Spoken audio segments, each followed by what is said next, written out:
Selain menempuh jalur darat, Kampung Wisata Religi Al-Munawwar membangun dermaga untuk menerima tamu atau wisatawan yang melalui jalur sungai. Dermaga ini sudah hampir rampung. Pembangunannya sudah mencapai 90% dan tinggal melakukan finishing.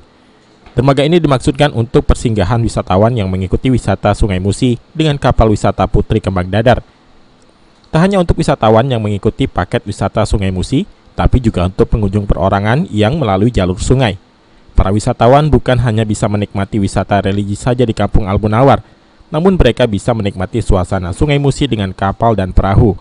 Ketua RT Kampung Al-Munawwar Muhammad menjelaskan, jika dermaga ini dibangun sudah mencapai 90%, dan dermaga ini diperuntukkan tempat bersandar kapal dan perahu pengunjung yang mengikuti wisata Sungai Musi. 90% sudah 90% ya? Cuma penyambungan jembatan dari jembatan ke Tongkang. Itu selesai itu difungsikan untuk apa, Pak? Sebetulnya itu difungsikan untuk tamu kunjungan melalui wisata air. Oke.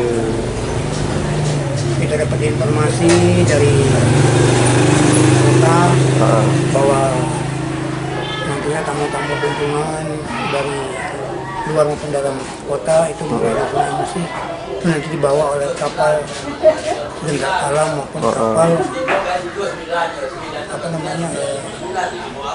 Kembang Putri Kembang Dadar. Mardiansyah, PAL TV.